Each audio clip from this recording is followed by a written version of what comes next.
All right. Well, welcome aboard to the SCAMLE Thursday Thoughts tonight. Tonight, actually, we're going to be talking about parent conferencing and how to have effective parent conferences. These sessions, I do want to say officially thank you to SCAMLE for their continued sponsorship. And of these sessions, and actually tonight is the second to last session. Next week's session is going to be focused on leadership, assistant principals specifically, because we don't give our assistant principals enough love. And so our final session of the series will be that. We will pick back up in the spring after conference, and hopefully we'll have some awesome talent to bring you from the conference. I know we will. And we also have a ton of folks who are interested in jumping on not only that spring series with the webinars, but also on the Explore Ed podcast, which I'm hoping to be able to get some episodes out to you before Christmas time at this point. And then obviously in the spring too, we'll be going strong with our podcast, which we know that many students, as well as instructors, teachers, colleagues, and friends of what we do and the work that we do, I know they're very interested in some of those podcasts. And so I've got some real treats in store for you coming up as well. You are reminded that you should definitely visit www.scamle.org for all the latest. We are accepting applications for presenters for the March conference, just for another couple of days, I believe, to the end of October. And you are definitely encouraged. You're encouraged to apply.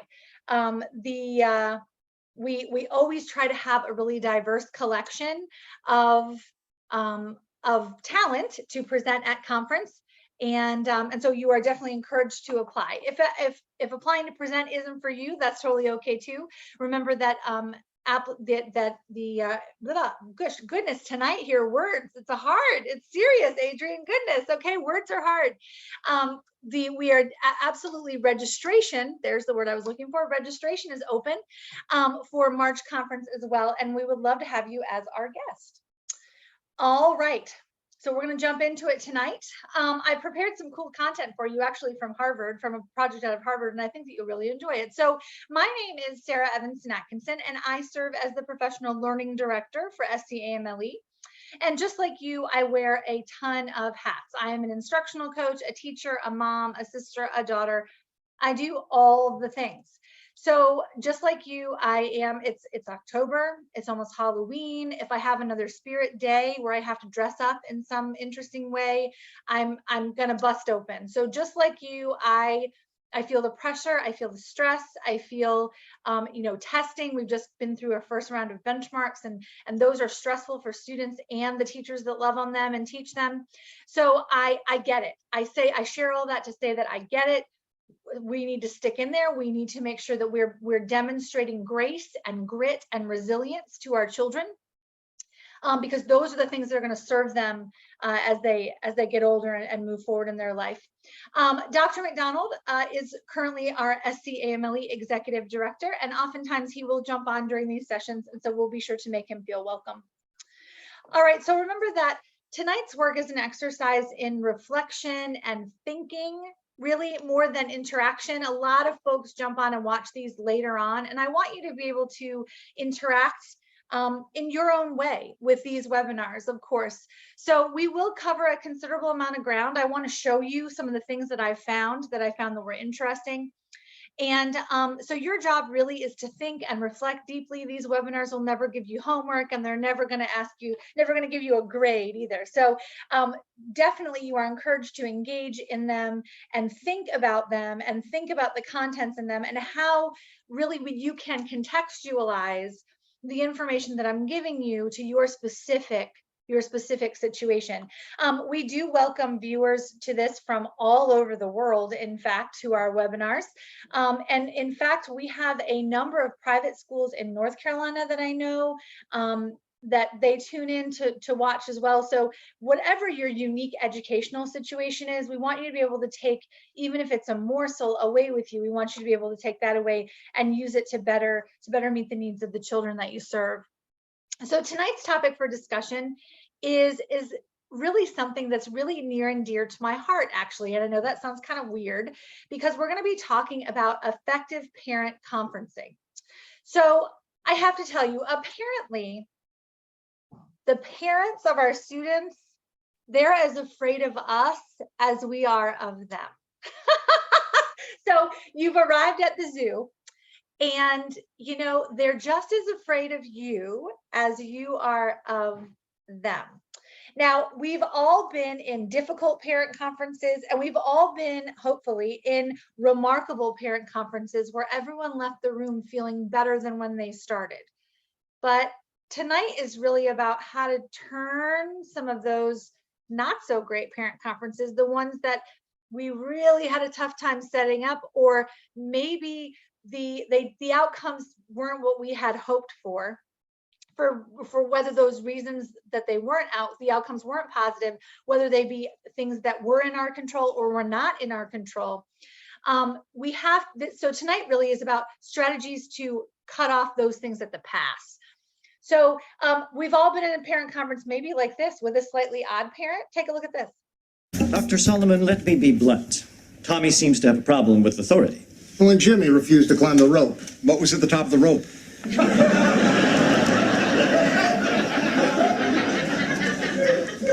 If you were my boy, I'd warm up his little bottom.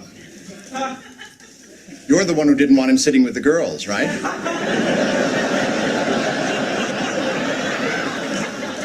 I think he's just jealous because I've done so much better than he has. Dr. Solomon, nobody ever said being a father is easy. You're telling me? I mean, some of you must have children, as frightening as that thought is. What do you do? You need to set a good example for your son to live up to. Since when did my son become my responsibility? I mean, you're the ones who are falling down on the job. You're supposed to be educating him. Knowledge is the only chance this planet has for survival. One day you're going to have to find someone to pull your collective butts out of the cosmic pliers, and all you'll have to pick from is a bunch of rope climbers. Dr. Solomon, I think you're avoiding the real problem, the home environment. Well, of course I'm avoiding it. It's full of crazy people. Oh my gosh, I love that. So that clip is from, of course, the Third Rock from the Sun, an old show. I know that I certainly date myself. However, the clip is still poignant, of course, because there was several things that went wrong during this parent conference, right? During this meeting. So we had a couple of things wrong. Our language that we were using in the conference, we had clearly a failure to communicate. We had different definitions of the words that we were using. Right, so there was terminology and phraseology that was used. For example, by the coach, he said, I warm up his little bottom. And then, of course, Dad was thinking totally something different than what we had anticipated. So we had a failure to communicate. Now, we also had a really important missing piece in that video, which was we failed to create a context for that family's existence. So when we invite a family into our campus and into our school, we have to create a place where they feel comfortable. We have to create a space for them, and we have to go in with an understanding of what their home experience is like, because the reality is that not everyone's home experience is the same. There is really no such thing anymore as average in our country, or anywhere for that matter. So everyone's home experience has some kind of special nuance that it's really important for us to pay attention to. Now, of course, they don't know that our main character here is an alien, but which would have been really useful information, by the way. But they don't know that the context there is simply unfilled in. We don't have enough information to really support this family. We don't have enough information to really support the child that they're talking about. So what I want to do actually is I want to be kind of methodical tonight, which seems like, I don't know, kind of borderline boring and totally not my style, but I'm going to show you, I thought the best way to talk tonight was really to talk about in a really linear and chronological way when we think about parent conferencing, because parent conferencing, and if you've ever been in a really excellent parent conference with somebody who was facilitating, who was just really great at what they do. I mean, I have some people that I work with that are just really phenomenal at dealing with the public and you know, working with parents in parent conferencing situations.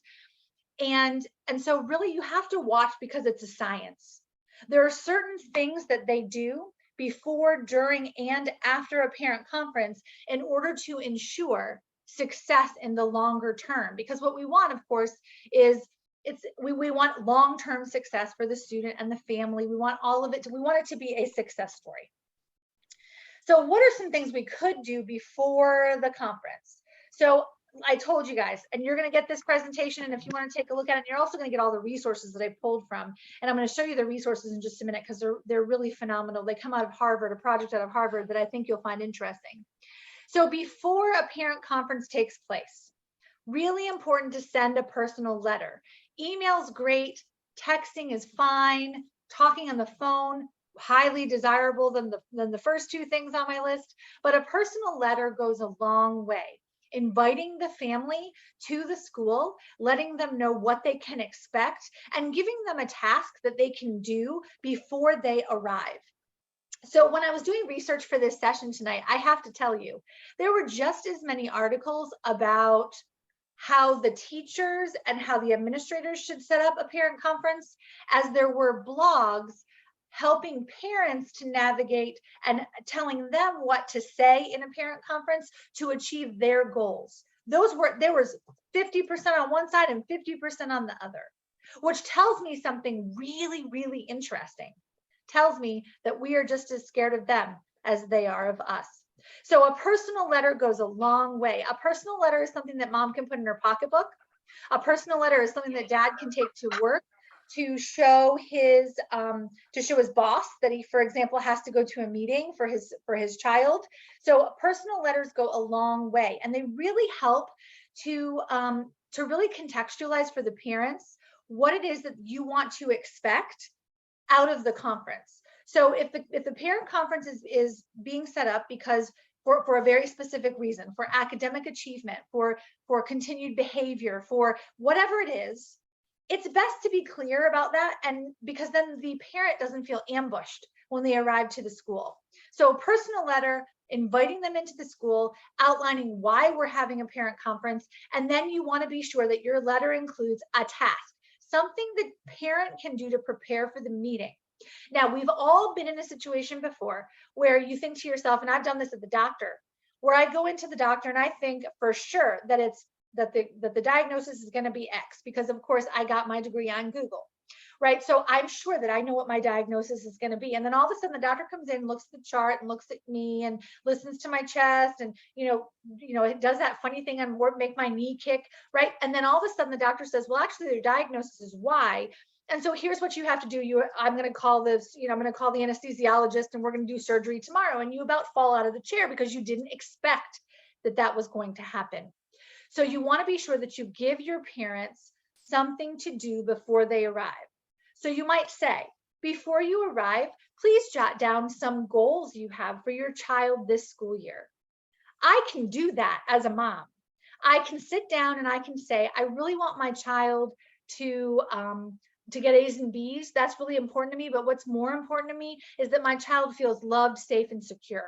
Well, if you know that about me as mom ahead of time before we even begin the meeting, very, very helpful information, because you'll know which foot to lead with.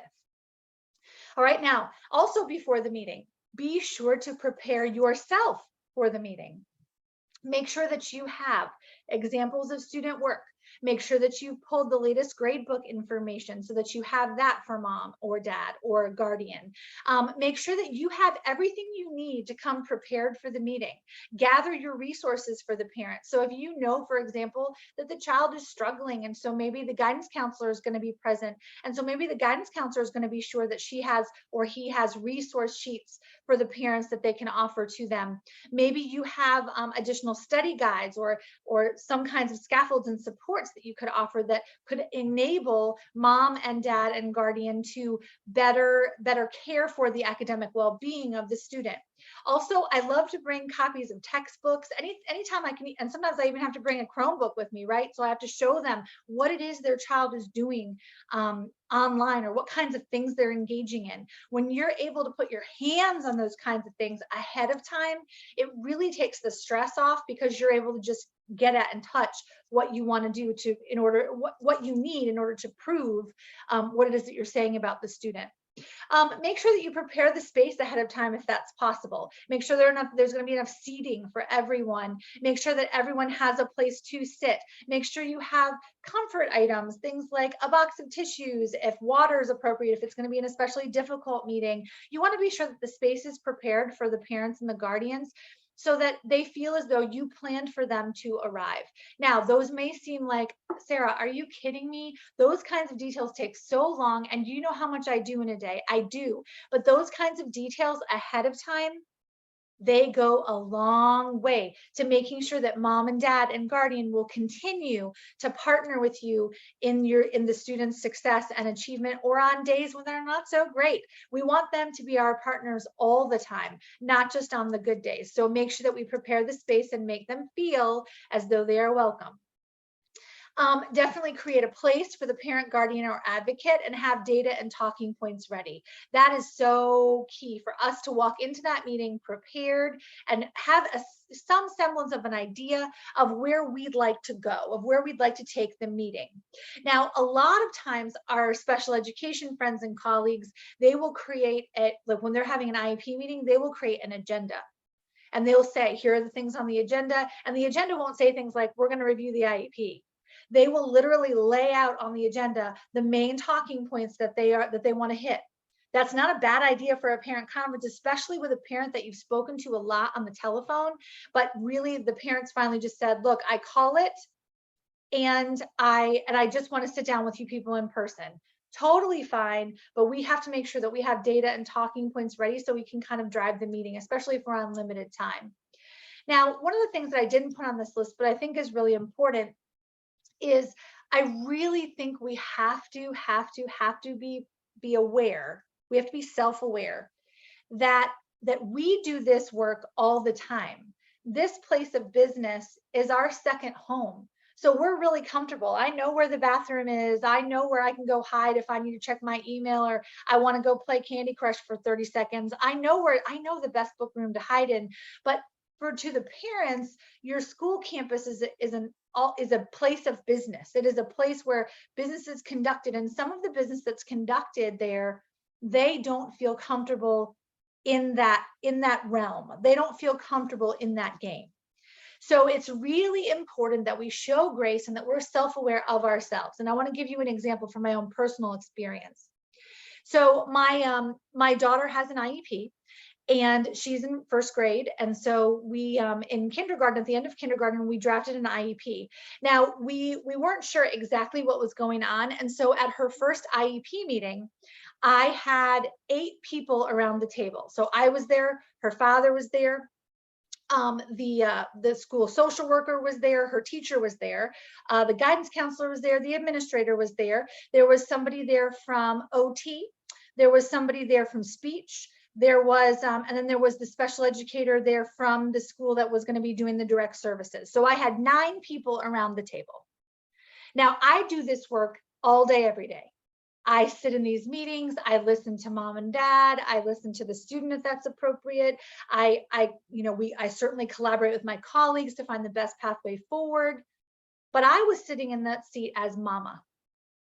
And we were going around the table, and we had to introduce ourselves, of course. And so we ran around and I listened, and I took notes on who everybody's name was and what their job was and what they were doing.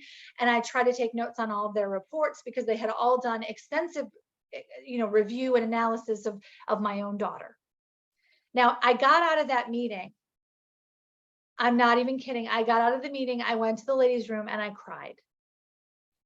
Not because it was all bad news, because it wasn't. I love my daughter. She's perfect and wonderful in every way. But I went and cried because it was so overwhelming to be in that room with 8 other people, all with a vested interest and all concerned with my daughter, who had now become a case.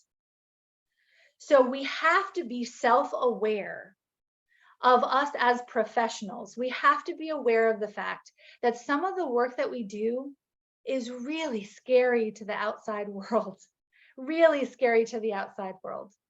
And so even if we don't intend it to be, even if it's not all grim and despair and horrible and bad news, it's still, we're talking about someone's baby.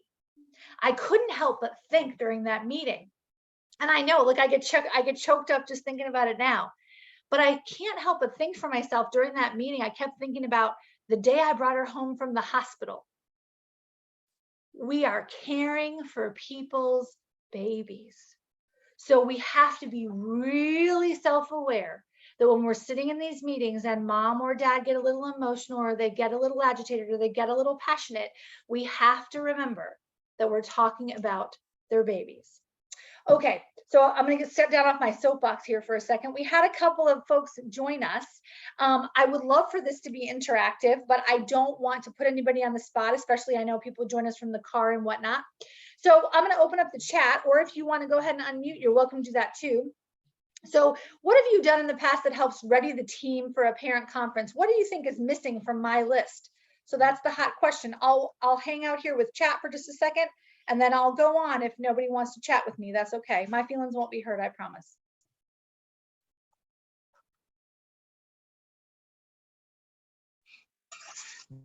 Definitely, this Adrian. Hey, yeah. Definitely the agenda. Yeah, the agenda works. It provides order and structure, and I understand the parent is going to be either nervous, defensive, or they're just not going to say anything. Yes. So it's really up to us to engage the parent at the beginning of the meeting so that it won't seem like it's 4 people against the one parent, when really we are all a team trying to provide support and connect the home and school at the meeting. Absolutely. And I think, yeah, I do agree with you that I think the agenda can be the unsung hero, you know, like, and like I said, I've seen it in IEP meetings and it's been wonderful because the parent knew what we were going to do, the order that we were going to talk about topics in, and what they could kind of have an idea to jump in. And it's really important too, I think, for the team to understand, just like Adrian pointed out, that we have to invite the parents into the conversation. But it can be crazy overwhelming when you're sitting. I mean, like, I'm just thinking about my own personal experience for a moment. I mean, I'm sitting there and I'm listening to this woman talk from OT, and she obviously knows exactly, well, a ton about her area. And she stopped, but she did stop at the end, and she looked at me and she said, well, do you have anything to add? And I'm thinking, no, I need like a college degree to understand what it is that you're talking about. So as a team, we really have to invite our parents to be willing to talk to us and jump in, because you know, our parents and guardians, they are the ones that brought the babies home from the hospital. They're the ones who stay up at night with them, and so they have some insights that maybe we don't have. But I definitely agree that the agenda clearly can be the unsung hero, no doubt about it. All right, so when we talk about during the conference, so parent has arrived to the school, we've made them comfortable, we put them in a safe, quiet place that hopefully is private so that you can have your full conversation that you want about the student. And during these conferences, it's really important to turn off cell phones. We don't want to be distracted. You don't want to give the appearance like you're not interested or you're not engaged. That's a really great way, I can tell you, and just from, again, my own experience, that's a great way to turn somebody off when you're trying to engage with them, is even if I'm just, and I do it, I find myself doing it. I look down at the cell phone just to see what time it is, because I know I have another meeting to get to or whatever. But we have to make sure that cell phones are turned off, because even we don't want to give any appearance that we're in a rush, that we've got someplace else to go, that they're not a priority. So really important that we make sure that the parents know that they are a priority. Make sure to make eye contact, especially when we sometimes don't feel comfortable with a parent, maybe we don't know them very well, and so we don't feel like we have good rapport set up with them.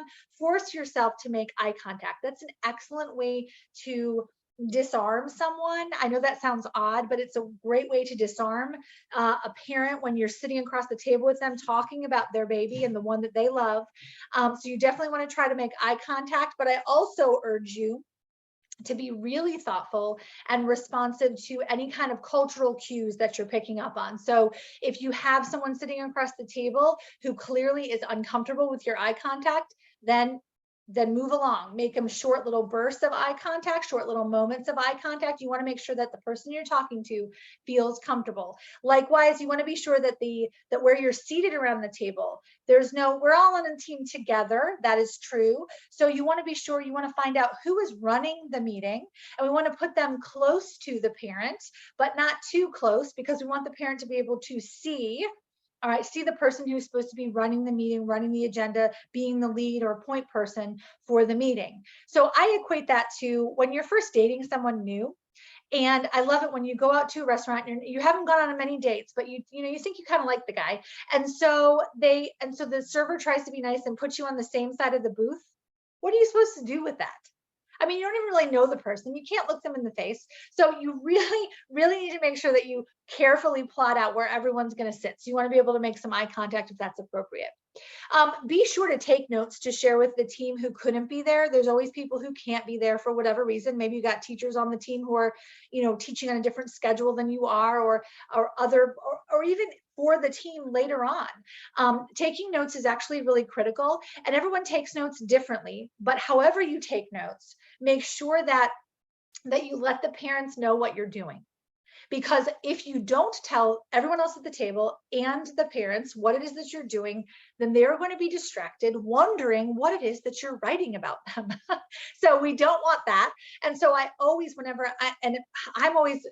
no matter what I do, I always get picked to take notes at every meeting I go to, even when I do this. And I thought this is supposed to work. I thought this was supposed to be like a fail-safe measure.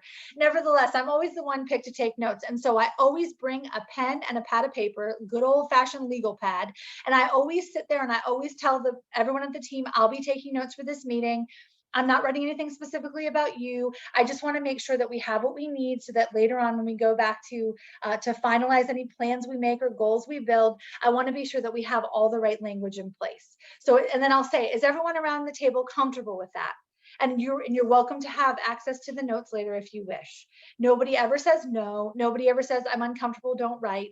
Everyone always agrees, but at least that they're not distracted by wondering what it is that I'm writing down. Whenever possible, it's really important to refer to the data that you have available. It's really hard to fight with numbers. If the student has only done 20% of the homework that you've assigned this 9 weeks, parents need to know that 20% is a reason, is a legitimate number. It's a data point.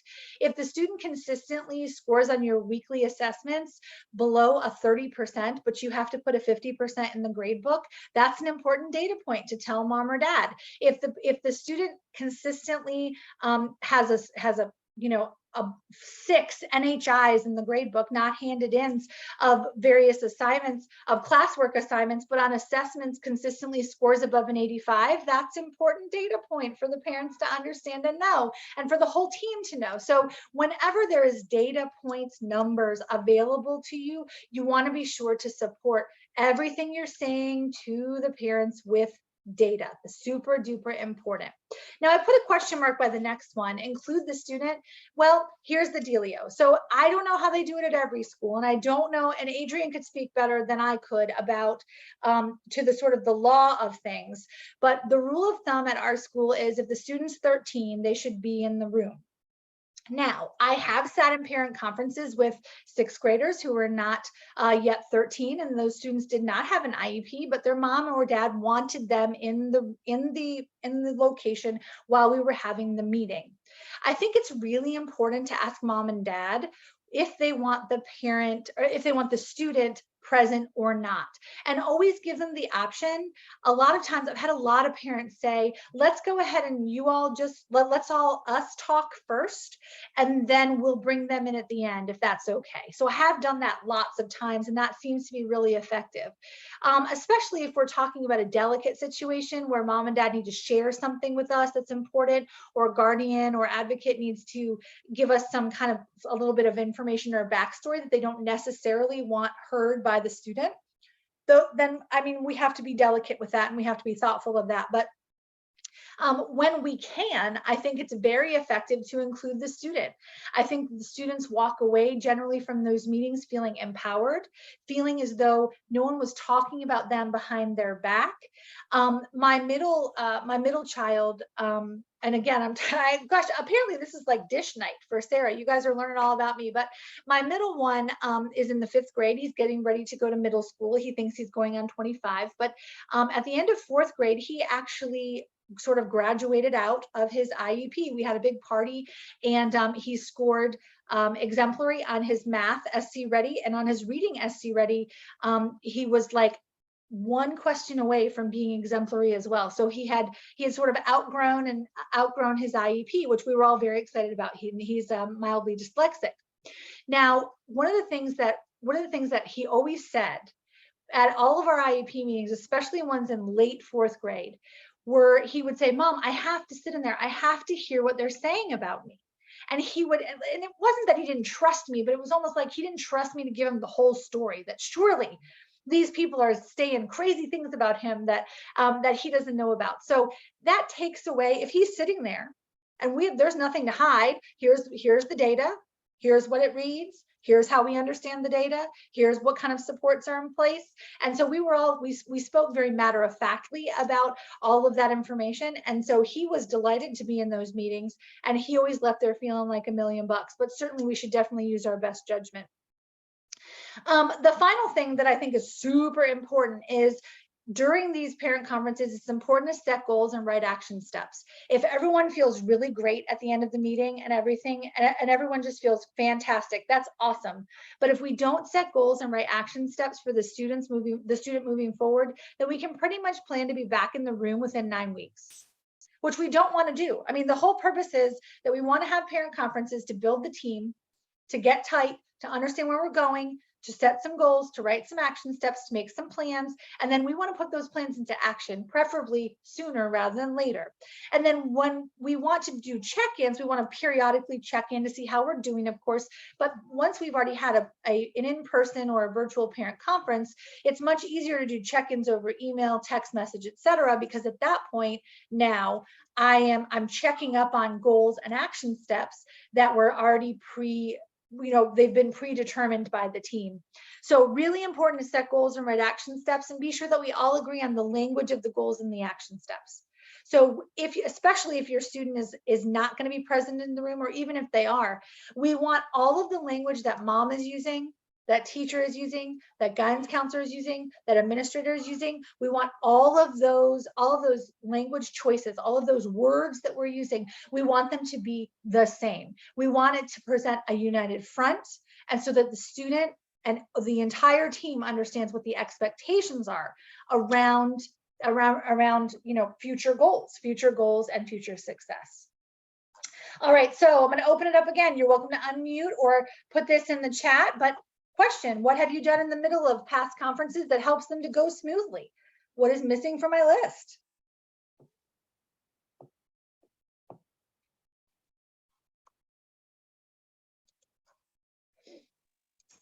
Well, I'll talk again. First, when I'm in a meeting, I got the best of both worlds, because I have to do multiple IEP meetings, of course, and then I have also invited to parent-teacher conferences. And what I noticed throughout the meeting, like if I'm doing an IEP meeting, we have something called a prior written notice, where we are writing down pretty much everything that goes on in the meeting. But one of the most important things of a prior written notice is it tells you what you propose, what you reject. It gets everybody's input, and also you have to explain why you accept it or reject it. So you have to explain. There's a lot of talking going on, and usually when it's the student is 13, it's a transition IEP anyway. So you're looking specifically in the future, but sometimes you don't want the student in there at the beginning when you're kind of going over the negative stuff. You kind of want the student in there when you're talking about where we're moving forward to, because most of them know what they're struggling in. So I've been on both sides where the parent has said, nah, I don't think I want him or her to hear this. But I've been on the other side where the firing squad is there. Let's go ahead and get it all out on the table. So, and what's missing from the list, nothing really missing from the list, but there's a lot of talking going on during the meeting. Yeah. It's not good when just one person is doing all the talking. You can tell the meeting's going well when everybody's giving input, positive and sometimes negative. Agreed. And I think you're right. I think you have to use your best judgment on when to have a child in the room and when not. And I too, just like you, Adrian, I've had parents who've said, all right, bring it, that's it. You know, we're doing this thing. And I've had ones that said, no, we need to be a little more fragile. And I certainly, there were several times where I had significant reservations about bringing my own child into the meeting. So I'm going, I don't know, we're looking at some reading data. And I need to really look at it. I really got to understand what we're doing and what we're not doing here. But definitely, if you have the opportunity to, and the mood strikes and the vibe feels right, it can definitely work out really well. But absolutely, you should have a chorus of voices. It should be a chorus of voices. This is not the school telling the parents how to be. This is not the parents telling the school how to be. We are a team together because our hope and our plan is for the student to be successful. Now, the after party, we usually don't go to, guys, on parent conferences, right? We walk out of the parent conference, we go, ooh, I've been looking forward to that thing for 10 days. Oh my gosh, I thought I was never gonna be able to sleep again. Thank goodness it's over. Have they already pulled out of the parking lot? I mean, that's a lot of times where we are, especially with the difficult parent conferences. But really important that if we want the stuff we talked about in the parent conference to stick, we want to be sure that we follow up on goals and action steps discussed in the meeting. Now, sometimes I very often have sat down and started. Now prior written notice is a whole other deal, because those case managers, they take a lot of time to draft up what happened in the meeting. But a lot of times I'll sit down after a meeting and I'll draft up a thank you note, but really it's more like the minutes from the meeting. I'll say, thank you so much for joining us. Here were the main things we discussed. I can't wait to see how great student X does as they move forward in their 7th grade. So you want to be sure to follow up on the goals and the action steps. We want to be sure that we're all using the same language. Really, really important. We're all using the same language. Always contact the parent to say thank you and not right away. I worked at a school once where what they would do was that we had so many parent conferences. I was constantly parent conferencing with folks, and they had so many parent conferences at the school that we had to write the thank you note to the parent before the meeting and then hand it to the parent on the way out the door. Nah, I think bad form. So I say contact the parent to say thank you after the fact. Let things settle down. Every meeting is not joyful, right? Some meetings are difficult, some meetings are not, but we can always contact the parent anyway to say thank you for their time. If nothing else, we can always call them and thank them for their time, because they did take time out of their schedule to come and sit with us and share. And so we can at the very least say thank you for spending your time. And of course, use the language of the meeting to support the student's future success. And I overemphasize this, I put this twice, but it's really important to use the language of the meeting to make sure that we're all speaking the very same language. All right, so what I actually want to do now is I have this open, but what I'm going to do is I want to talk a little bit about student-led conferencing. But before I do that, I want to show you a document that I came across in my research that I think you will really appreciate. So let me get that document up, and I want to show you it, and you're going to get a copy of it because I'm going to put it in your email after this is over. Okay. All right. So what I have here is it's the Global Family Research Project, and it's out of Harvard. And there is a good solid 7 pages of strategies for principals, teachers, and parents to use for parent-teacher conferences. And not only is this a really great resource, which hit on everything that I talked about tonight, but also I have it in Spanish as well. So there's some great pieces out of this research that that you can definitely share with families. I wouldn't give them our whole playbook, but I certainly there are certainly parts in here where I could say, you know what, I could ask a parent to fill out a form listing their children's strengths and areas for improvement and what they like to do in and out of school. I've filled those out for my own kids' teachers before. But having that kind of information, sometimes we don't ask that, especially of parents of middle schoolers, because they're too old and they're too cool for school and we're trying to make them be independent, which is true. But guess what? It's useful to me if I know that student X really enjoys playing Xbox or really enjoys playing baseball or basketball or hanging out with their little brother. I mean, that's valuable information for me if I'm trying to make a relationship with that child. Listen to how parents support their children's learning and their goals for what they want for their children.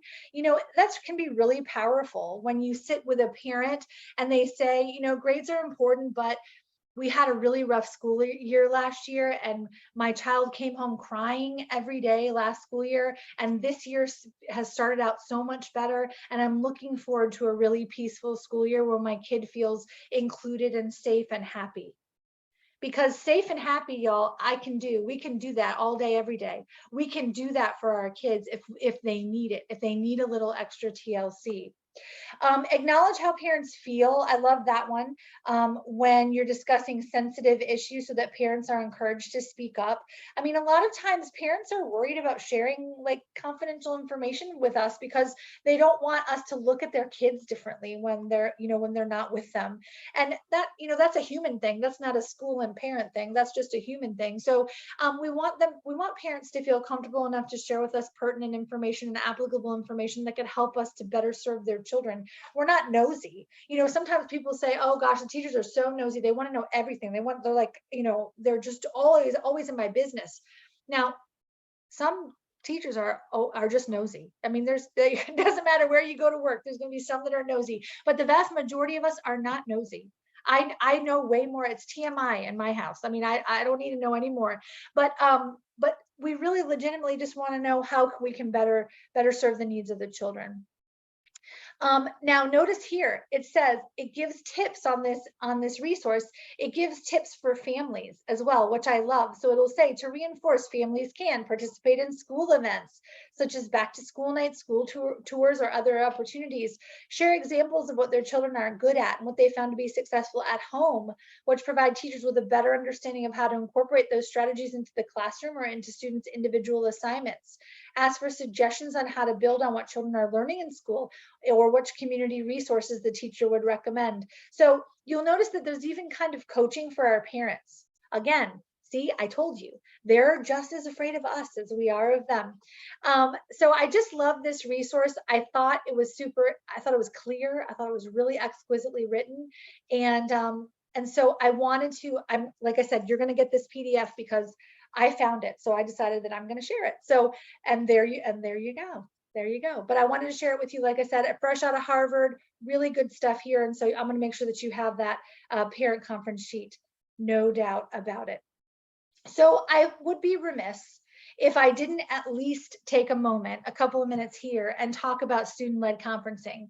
Now, student-led conferencing is widely accepted as a best practice in middle level education. I'm just going to say that that's widely accepted as best practice in middle level education. So and yes, Desiree, I saw that you like the cheat sheets. The cheat sheets are on the way. They're beautiful. They're from Harvard. So, you know, those guys, those smarties over there, they got it all together. So student-led conferencing is widely accepted best practice. However, we all know that student-led conferencing, for some schools, it's a trudge uphill, guys. It is because it takes a calling, it takes a commitment. On behalf of the entire team, they have to believe in the power of the student-led conference. Now, we're going to watch a video together because I think it's that important, and because I said I think I would be irresponsible and remiss if I didn't talk a little bit about student-led conferencing. I've worked in a school that does student-led conferencing, and I've worked in schools that do not do student-led conferencing. So actually, I'm pretty impartial in this conversation, but I do want to say, like I said, that it is student-led conferencing is widely accepted as best practice. All right, just kidding. Oh, there it is. Okay, beautiful. All right, so we're going to take, oh no, just kidding. All right, there we go. So we're going to take a look at this video about student-led conferencing, and then we're going to get ready to close it up.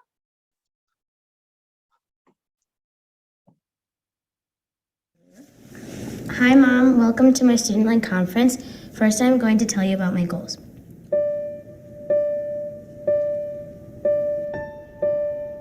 The conferences here are different. Most schools, the teachers talk to the parents, but in our school here, Wildwood, the students talk to the parents. We actually get to tell our parents what we're doing. I think the greatest impact that I see is them taking ownership of their growth process. Pretty much it just changes everything about parent-teacher conferences. They get to see all your work and everything that you're doing and actually get to learn a few things about what you're doing. So, the beginning of the universe, creation of stars, creation of the earth, we mapped that out on the football field as a timeline. I think student ownership of learning, and what that means is students being able to say, this is who I am as a learner, this is what I'm learning, this is why it's important to me. You're building that sense of relevance and connection to the curriculum, sense of relevance and connection to each other, to the teacher, and to the broader work of the community. To actually make student ownership a reality in the school is very challenging. So what we did is we just started very small, and we just said, just figure out how students are going to have a little more presence at the conference. And I think just creating that sense that the student is the center of the conference, so the student gets to be the one that facilitates that conference. Here's the table of contents for my binder. So first, there's an introductory letter to introduce you to the student conference and what I'd be talking about. It's not about us. It's the kids' turn to conference. It's their turn to shine. We provide enough resources for them so that when they lead the conference, they feel confident. Well, this year we wrote an essay to know what we're going to say to our parents and not just keep pausing. Now I will tell you my strengths and then my weaknesses. My strengths are math. So, for example, this is exponents, and this is long division. During the quarter, you really have to work on each assignment, so because you're gonna want to tell your parents something about it. There's a lot of pre-work that's done before conferences happen. The kids have got to practice, and you also have to really let them think about what they want to be in their binder. It's a combination of things that they chose and things that we chose. So when I was preparing my binder, the whole time I was thinking, oh, I can tell my mom all the new things I learned. Probably my favorite thing is this. We found 3 themes for each document and just connected them. The purpose of the student-led conference is to show her where I was at, where I am at, and where I want to be at. So for quarter 2, I want to get better at literary devices and analytical paragraphs and start to do better on the vocabulary tests that we have. So you could help me study for those. I really got to show my mom the work that I was proud of, and I also included some work that I kind of struggled with. And then here's a vocabulary test. I was pretty confused on this one. While I'm doing the work and towards the end of the quarter, I'm kind of looking at how I'm doing, because I know that I'll have to talk about it, not just the teacher, but I will. It gets people used to being able to review their work like a reflection. Reflection is part of our school culture. As teachers, we're expected to reflect. I'm gonna need to work on these traits. So risk taker would be raising my hand more, or going into activities where I wouldn't feel comfortable, my comfort zone, working in groups, kind of. That's a good reflection. Yeah. What Jonathan was able to showcase makes me so proud of him. He also have a good grasp of what he's learning, and that depth is what I really was able to get today that I couldn't have got from him at home. Good job. So, yeah, thank you. It helps the parents to see their kids in a different light, too. This is what my child is as a student. You can see the little details of how I draw. Through student-led conferences and through the reflection and emphasis on applying what you know and articulating what you know and sharing what you know, it's been really cool to see the expression of what someone's learned about themselves. Loving events and people in my life have helped me become who I am. No matter how many things change in the future, I'll still be me. Yeah, I hope so. Good job. Thanks.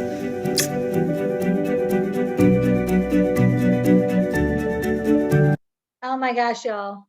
You're not crying. I'm crying. No, I'm just kidding. I do, as I said, I warned you ahead of time. So it is considered widespread best practice. And student-led conferences certainly build student efficacy. All right, so before we move to final thoughts, and I give you the magic here, and you have the, I'm gonna drop it in the chat actually right now, because we know Sarah can't multitask at this time of the evening. There's the Google form, so be sure that you complete it. And I dropped it in the chat just now, so make sure that you bookmark that and complete it so you can get your certificate for tonight. Before I go to final thoughts though, I do want to open up, I want to do a little differently tonight. I want to open up either the chat or you're welcome to unmute. What are some things you're thinking about right now? What are some ideas you have? What are some worries you have? What are some things that you're just pondering right now as it relates to parent conferencing?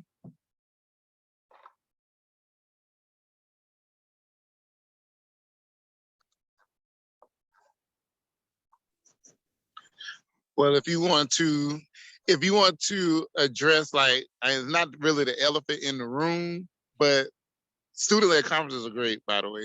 But when you having a behavior, when you got to talk about inappropriate behavior, one of those kind of conferences, more so not an academic issue. Sure. A tip that I've always had, that I've fallen back on a lot, was when we're addressing like behaviors, and that's the center of the meeting. I always say, such and such, Sarah didn't communicate well. I always use the word communicate and support. Communicate and support. And for some reason, that kind of eases the tension of saying, okay, he was inappropriate, or you be like direct, using profanity. Sure. And physical yeah, aggression. I mean, Adrian, you don't want to say like, hey, your kid needs to quit cussing out the English teacher. I mean, so you have to say like, Sarah is not communicating appropriately. She's not using her nice words when she gets frustrated. Absolutely. Hey, guilty is charged, Adrian. Guilty is charged. Yeah, that's probably frowned upon, that your child cussing us out whenever they get upset. But I always use like not communicating well. Absolutely. Yeah, that's a little tip. It's hard though. I remember I'll never forget my most favorite parent conference of all time, and I always use it as an example to sort of show that, like, you know, it's all of our relationships in our lives, whether they be collegial relationships or relationships with, you know, parents and families, or, you know, any of the relationships, we have to invest in them in order for them to come to fruition. And I had the opportunity for 2 years in a row to teach the same students. So I rolled up with the same students, and so I taught them in the 7th grade, and then I taught them again in the 8th grade. And I was the first person in the school who had done something like that. And so I didn't even know what to expect. I had never done that in my whole life at that point. And I'll never forget. So I had a really phenomenal just relationship with one of the moms of one of my harder to reach young people. And so, and this young man loved to play football. Oh my goodness, did he love football? He loved football more than macaroni and cheese. This child loved football. And so, and I had known her for so long, and I would call her and say, he's not doing his homework, or he's acting, you know, he's acting a fool in class, and I really need him to focus, or whatever it was. And so we really had a really strong relationship. And so she came into parent conference during year 2, and I'll never forget this. We're sitting in the room, and she says, look at me, you look at me, son. And so he's like, yes, mama, and he's looking at her. And she says, do you hear what Miss Everson is saying? And I didn't even correct her, because she's the only person in the world that can call me Miss Everson. And she said, Miss Everson, do you hear what Miss Everson is saying? Because I swear to you, boy, if you do not. And I said, ma'am. And she looks at me, because she knew that one of the things she always would do is she would threaten to break his arm. And she never did break his arm. She loved him dearly. But she would say, because I would hear her, she would say, like, well, I'm gonna break your arm if you don't listen. And that was just one part of her vernacular. And so I would always stop her. And I would always like get up and put my hand on her, because it was like, you can't threaten to break people's arms at school. You just can't do it. But yeah, so sometimes you have those tough parent conferences. And I think that if parents know and trust that you love their babies, then that goes a long way. Now, is there going to be some tough parents who, you know, who really struggle loving themselves, struggle loving their babies, and struggle loving you? Sure, absolutely, the struggle is real, but hopefully if you can be organized, you can use the data, and you can show them that you care, the whole thing will come together. But certainly talking about behavior is definitely the elephant in the room, is definitely can be difficult to talk about. Absolutely, 100%. Anybody else? What are you thinking about? What's passing through your mind? Good ideas that you have? What do we got?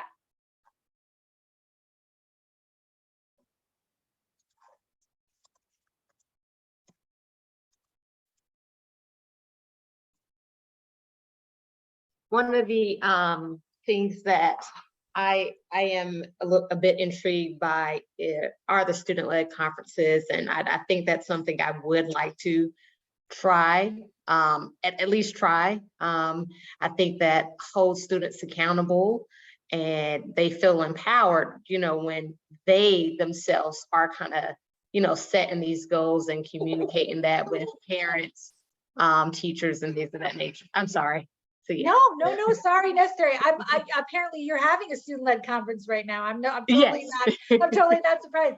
Yeah, you know, you know what I loved from the video too, Ms. Hayward, was I loved the fact that the students sat down and wrote, like they basically wrote the conference. I mean, the little girl said, I wrote an essay, but she wrote the conference out. If she wanted to talk about what her strengths were, what her shortcomings were, what her weaknesses were, what she wanted to improve on, what her goals were. And so I love the fact that the students walked into the meeting and they were prepared. I loved that. That was my favorite over the moon moment. Like, oh, that would be so cool.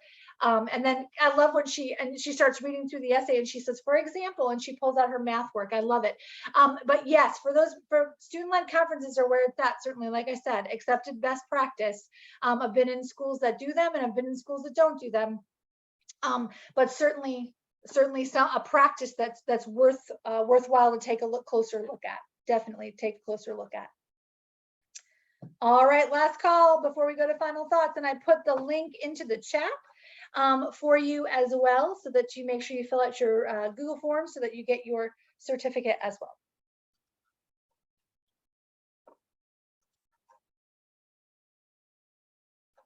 All right, Ms. Sexton said she loved the idea about having the parents come up with some goals they have for their children to share with their teacher. Yeah, I really like that too. That came from that from the Harvard work. I love the idea of giving the parents something that they can walk into school with, so that they feel as though they already have pre-thought about what they are going to contribute to the meeting. Because I think sometimes, especially conferences that we set up because of behavior, the parents already know. I mean, they're not usually, we don't shock them. But sometimes when they come into campus and we talk about achievement, behavior, whatever, we're talking about their child, sometimes something in the meeting catches them off guard, and then all of a sudden they go silent. Because they won't put any anymore, because they're trying to process through what just happened, and then they thought it was going to go left and it really went right. And so at least if they have something in their hand that they were able to prepare for the meeting, that can really make them feel empowered and really to strengthen them in their voice, which I think is sometimes difficult for a parent, especially a parent who has less education maybe, or they feel as though they have less formalized education than the people who are sitting at the table. That can be very overwhelming and very intimidating. And so definitely, for sure, 100%, that's an excellent idea to give the parents sort of a task to do before they come to the meeting. All right, so we'll go ahead and move to final thoughts. Now I've got 6:59 on the clock. I wanted to say this in my final thoughts tonight, that you know, Adrian brought up a good point during tonight's session, and I definitely want to echo it.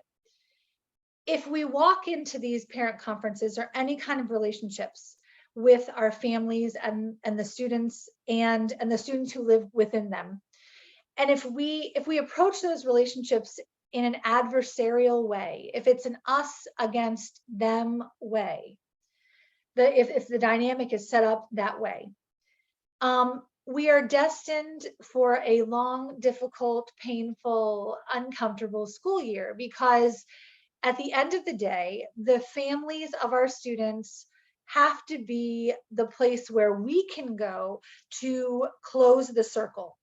And so we have to have, we're going to have the whole team around the table, and we're going to have everyone rooting for the child. The best case scenario, now it can't happen for every kid, we know there's always outliers, but the best case scenario is to have their families at the table, because we have to partner and collaborate with the family so that we can close the circle. Now, as I told you at the outset of this, I was shocked to find so much information and research out there to basically to help and support families who were having to go to the school for a parent conference. And they were walking them through things like arrive early or just on time. Wait in your car if you have to for a few moments, as it might be uncomfortable sitting in the front office. There were just as many of those tips and tricks and those blogs for parents as there were for teachers who were scared about sitting across the table from a student's family. That shocked me. We all have to be on the same team. We know going in that they're just as afraid of us as we are of them. So we have to disable that adversarial approach to those relationships so that we can really meet the needs of every single one of our students who are in our care. I thank you all so much for your time and attention tonight. I really appreciated chatting about parent conferencing. I am going to send out the email along with your certificate, as well as I'm going to get you all the links for all the good stuff that I found. I think I'll probably drop it into a folder. That's probably easiest. And I will drop the folder link to you so that you can have access to that, so that you can use it with your own families and students that you serve.